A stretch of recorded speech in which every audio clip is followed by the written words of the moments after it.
First of all, I will try to be as honest as possible with you. Our customer, very last moment, said I cannot share some numbers, so sorry for that. I will work on, let's say, general trends, not just exact numbers from their business. I hope anyway it will help. But first of all, you probably have no idea who we are.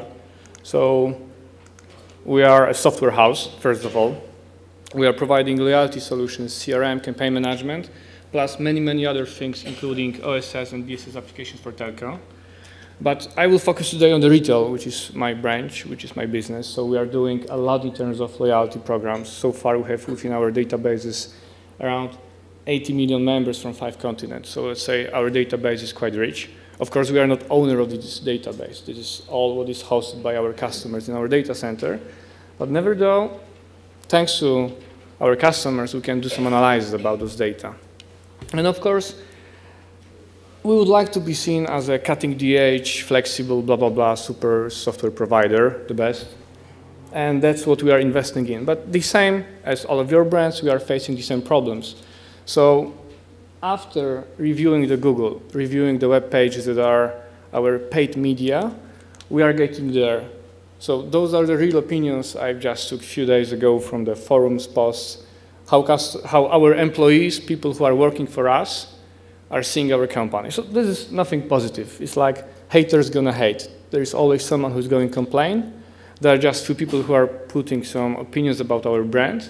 And always the key question is whether we can respond in time, whether we can take some actions that will help to avoid situation where after on the top 5 search results, you can find some bad things about your company. So we've been testing all of those solutions on ourselves first. We've started with some semantic analysis. What are the most frequently used verbs in the posts posted by people about our brand on the internet? And thanks to that, our people from HR, from the marketing, they can reply almost in online mode. Of course, we are not putting direct information like, okay, we are a good company or we are deleting the post. We are trying to be funny. We are trying to be, let's say, facing the opinions that are on the internet. Okay, so in terms of my presentation for today, I would like to talk about some small changes, about loyalty we can do for our customers, about, of course, never-ending topic, which is return on investment, and of course about the wow factor and evolution. So because of the market is changing very quickly, we need to follow the trends, we need to follow the customers. So the first slide, I believe we are all quite familiar with that, how we are spreading our marketing budget. So of course we would like to have the blue one, as good as possible. So we believe the content generated by our users, by members of our loyalty programs is the greatest. It's providing the best value. Everybody believes in that. And that's why we are focusing so much on our home pages, fan pages, just to be accurate, just to adjust the marketing message. And so do our customers. So we are analyzing simply how they are spending through different marketing channels. How do they put it all together, just to be ready to take some numbers out, understood whether those brand advocates, those shares and likes and comments are real, do they really bring some return on investments, or this is just a buzz. So at the end, the only thing we can do for our financial director is to show the number about the marketing equivalent. By the way, are you using those marketing equivalent calculation methodology, which is showing how much, what is the value of the Facebook fan versus his post, etc.? Are you calculating that kind of stuff, more or less? Because it's getting, before it was getting that popular, everybody is really questioning whether it's like the right method of having the numbers. So then we are driving all to the one big picture where in one place we are trying to understand what is the decision flow. So that's why we are working about this research, online, purchase offline, and the moment of truth about our customers. So we are trying to understand where actually decision is made. Whether we are starting with the direct mail communication, we are starting with the fan page, we are investing in bloggers who are putting some comments about our brand, and then we are simply trying to follow what is happening there. And I know it may look like a bit scary or impossible because as you are facing problem with Facebook integration, following customers on social media, collecting all of the data from the internet forums, it looks impossible to collect all data in one place and get some out of that. So what we are doing on a daily basis, we are integrating with anything that's possible. I would say even if, you know, those Electrolux providing those smart fridge, which is giving you some receipts, is also another place where we are probably being integrated soon. So by collecting data from all of those sources, by collecting the customer feedback, all of the opinions, by doing some tricks like matching loyalty program accounts and our customers' accounts on Facebook, which is still legal, we are trying to get, sorry for saying that, this 360 view about the customers. As soon as we are going to get this view about the customers, we are tracking all of the marketing communication we are hitting our customer with. And then we are understanding whether the ATL works in some way, whether the customer is being influenced by someone because within his friends there are a few bloggers who are posting a lot of comments about our brands, or it's just a matter of the voucher he gets from the newspaper he's going to use. And by collecting all of those information in one place, we are really getting much, much closer to the moment of truth, which is, and I've put it offline with question mark, whether it's like the truth, because actually what we are doing right now, we are converting the retail shop from the offline that some companies are saying it's impossible to have the direct influence on the customer when he's at the shop, when he's standing in front of the shelf and he's seeing very similar products from different brands. So we are trying to convert the offline to online once again by recognition by mobile applications, by staying in touch all the time, just to be 100% sure when the customer is coming to the shop or when he is reviewing the products on the e-commerce, we are really about to get some good numbers in terms of sales, because that's the point. So that's where we are coming from. So once again, it's all about software. And as long as we are not able to collect all of the campaigns, all of the marketing communication, all of the activities which are done by us and by our competition in one place, it's very difficult to do the good sale. It's very difficult to provide the offer which is meeting the customer requirements, and it's even more difficult to understand how much at the end of the day we've earned from those investments we've made initially. That's why not only from the analytical perspective, but also from the perspective of the approaching the customer, of this event-triggered communication. We are buying decision trees about the customers. What do they do, what we are going to send them, and how we are going to react if something wrong will happen, worst case scenario churn.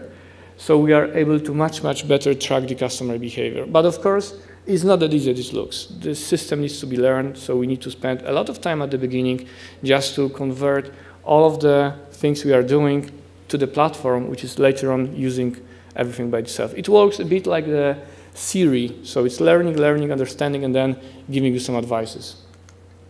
Of course, we can say, okay, our marketing is our marketing. We don't need to follow that much our competition.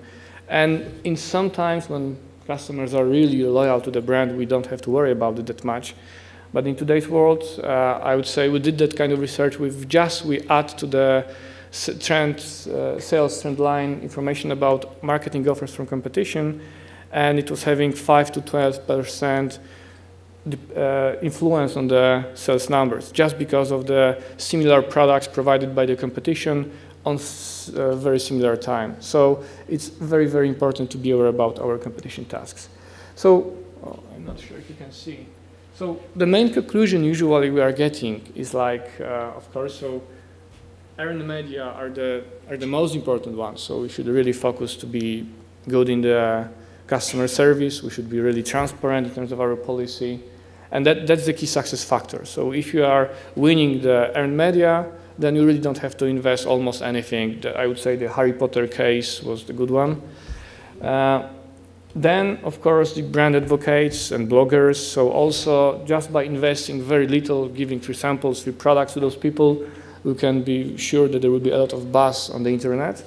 But please remember that also customers are becoming more and more smarter. So they are understanding finally that many of those bloggers are not that independent as they used to be. And of course, discount and vouchers. So anytime you'd like to have a good sales numbers in a short notice, just do the voucher campaign, or even worse, the Groupon, and then you will be winning the market for sure. So that's the conclusion you might have if you are looking from the very, very high level. But if you are going down, so those are some real numbers.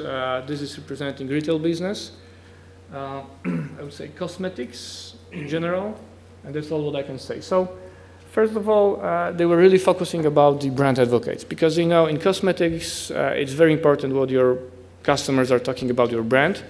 First of all, they get some general numbers, and I think you are all familiar with that. Just 16% of the internet users are generating over 80% of the content about your products.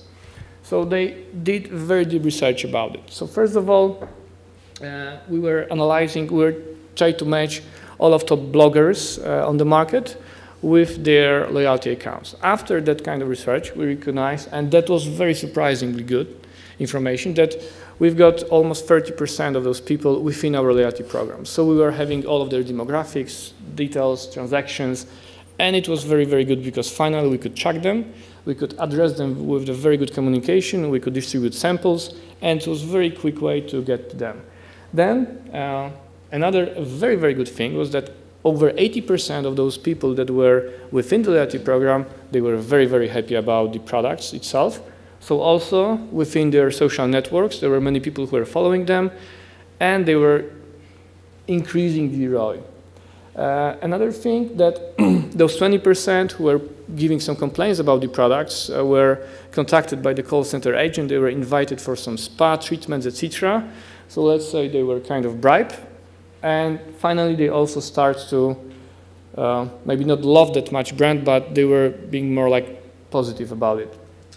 But there is always buts. It's not such a great story as always. So we were checking who actually are those bloggers, people who are giving a lot of feedback. So only 17% of those people were those who would be considering us a good customers, that we are investing in, they're buying a lot of products, they're buying premium products, usually with the regular price, not with the discount. And that was the first warning sign, because the first thing that was said, like, okay, so show me the real value of those people, whether the media equivalent they're providing, all of the opinions, blogs they're doing, posts, likes, shares, do they really bring some value, or is just nothing? Because from the wallet perspective, it doesn't make much sense to invest in their loyalty. So we did a very deep research. It took us around 3 months to recognize all of those people, to, I would say, check them better than CIA is checking some people sometimes. But finally, we get some conclusion. And the very first conclusion, which was very funny, that those people were putting comments about products they never bought. So almost 20% of those people were writing about shampoos, soaps, cosmetics they were never using, and we've checked it really deeply. It was not like they were not buying within with their loyalty card, because they were always buying with loyalty card because they were collecting points. They did not receive those products. They were not buying those products at the airports. So they were just writing some stuff about products they were probably seeing on the shelf, and there was nothing real about it. Of course, at the same time, they've got, every of them have got around few dozens of thousands followers on the social media, and they were producing a lot of content. Friends of the friends were writing, they were copying, sharing all of those materials. So the key question was, okay, so how we should take some money from them? How we can say to our financial director, it makes sense, and we can prove some numbers.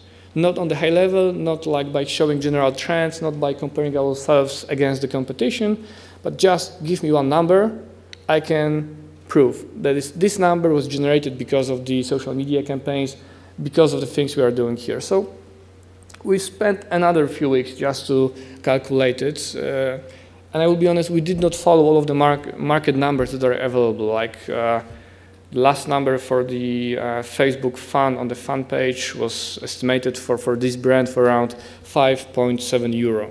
So everybody, when they were talking about media equivalent, they were just multiplying number of fund pages followers these numbers showing to the CEO, okay, so that's the value we get from the Facebook, we can invest that much money, blah, blah, blah. So we were not following this patch. We were trying to find the real numbers, the real sales that were generated. So we simply took all of those things we could in one box in terms of the spendings for the communication. And that's the place where software was helping a lot, because within the software, we were able to match all of those things in one place. We put it all together. Then we were facing that against the ROI, and then the financial director said something very simple like, and please do not try to create new ROI definition. It was already done. Just follow the things that were already done. I don't want to see anything new. So we were just following the very old and very old-fashioned basic stuff just to calculate whether are there any money or we are just still losing. But to get to this point, we had to understand all of those guys. We are giving the names, and those names are representing who is having what kind of influence on our purchase behavior. Starting from direct driver, which is great, because if you are using direct driver, in that case it was email, customers are almost immediately buying the products, creating money. We can show this money to our financial director. That's the good investment. Up to the middleman, it's like in football, he's never directly influencing, but it's good to have them because this is like search engine marketing, so this is helping a lot when someone is looking for similar products. It's not buying from there, but it's helping to research to understand. And then by, once again, defining all of those names, putting those names here, just to understand who is who in this picture, we were much, much closer to get to the point where we are finally ready to answer for the one question, okay, so how much money the business is bringing. And simply, what were the main conclusions? Because this company before was working very much on the vouchers. Voucher was the best answer always for any problem. So we need to have additional 5% till end of this month. Okay, let's go for the voucher campaign. Let's give 25% discount. It will be really, really good for our brand. And in the majority of the cases, everybody was very happy because after such an actions, sales was really crazy. And there were some pictures from shops like long lines, out of stocks on the shelves, really nice. But it was just short term. From the long-term perspective, right now we are developing over 27 analyses in terms of product cannibalism. Every single promotion was killing the long-term sales of the product. And in the worst case scenario, the margin was around 30% down just because of all of the actions related to the vouchers. First of all, customers got used to the vouchers. They were not buying anymore with their basic price, but that was not the biggest problem. The biggest problem was that if you were considering the best products, the top sellers were all time long helping the company to survive all of the crises, after such an actions, they were going down. It was mainly because the company was introducing new products that were very similar to the top products, and in many cases they were killing the sales of the high-margin top products. At the same time, the market was going down in general, so it was another problem. So they were trying to do something to once again stimulate the sales of the top sellers, and then finally we came to this company, so we said, please stop, because it will be very, very dangerous. We put all those data to the system and tell them how it should be totally converted from the voucher-oriented campaign to the best channel campaign. And then after this research, we understood that our customer understood first. It's impossible to do mass marketing anymore. We cannot follow the voucher approach always. And they finally switched for the channel that was bringing the best results ever, and it was event-triggered email. As an event-triggered, we understood it's like after situation when customer is buying the product, posting the comment, or any activity we can follow about the customer, taken from social media, taken from any communication channel we have with the customer. And from now on, if we are talking about event-triggered campaigns, and I'm sorry, I don't have those slides for today, those numbers are finally showing some real results. We can measure exactly how much we are investing in the customer, how much we are doing in terms of the cross-selling for some products, and also, what is the most important thing, how much at the end of the day we are taking out from this, from the customer purchases. Not just one single purchase, but purchases that we're taking in the last month, week, quarter, year, etc. So we are having the big picture.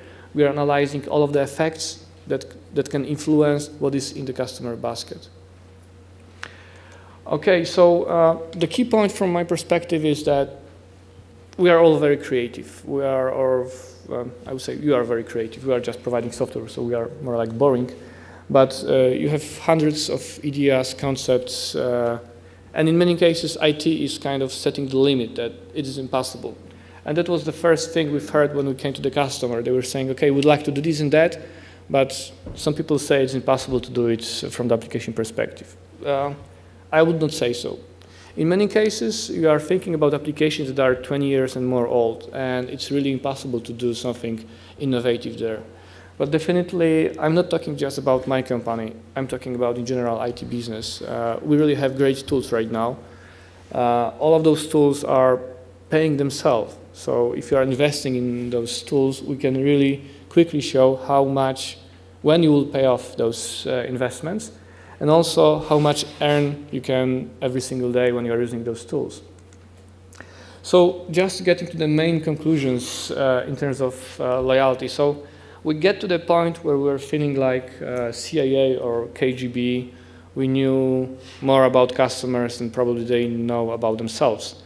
So we get everything, really everything. And I'm not talking here about cosmetics, I'm talking about retail, where we are having information where a customer is probably alcoholic in terms of amount of vodka he's consuming or any other information.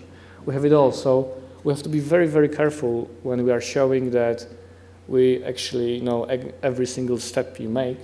So we should definitely, within our strategy, draw the thin red line that will be never ever crossed in terms of showing how far we would like to go with the communication for our customer, for our consumer. Then, of course, there is a surprise effect. So there are billions of examples how we can positively surprise our customers in terms of the social media perspective. Have you seen what Samsung did for one of their customers who was sending some communication? It was very smartly done viral campaign. One of the customers was writing an email to the call center. He said, you know, I've already purchased the Samsung Galaxy, I have your TV, a few other things. Could you please send me for free Samsung Galaxy, the latest one, was free, I guess. And I'm drawing a kind of dragon, so that's my picture, please send me the phone. And they said, you know, it's not that easy to send you this phone because we have many loyal customers, but we love you very much, so we are sending back to you the, I think they draw the bear or something like that. So that is our picture. And after some time, because there was a huge rumor about this on social media, this guy posted that, and what was the next thing? When the Samsung Galaxy 3 was having the big launch, they did the second step, so they just create very personalized mobile just for this person. They drew on the mobile those pictures he was drawing some time ago, and they sent to him just for free. And they were not doing anything about it because this guy did everything for themselves. So he put it on the Facebook, on the social media. It was very, very positive in terms of marketing campaign, and it surprised many people. And also in terms of brand, Samsung was winning a lot.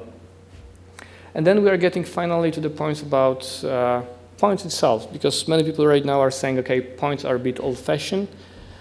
We should more like be focusing on everything except the points, about special treatment, about all the things like that. But never though, as we did research, of course, per each brand is totally different. But for the retail at least, points is a must. But what we are reviewing from the customer perspective, not transactional points are fun. Customers are very open to collect points also for being active on social media.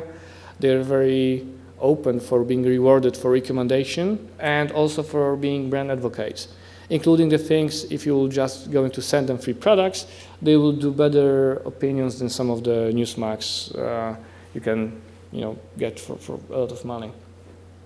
Okay, so this is more or less everything from my side. We have our stand downstairs.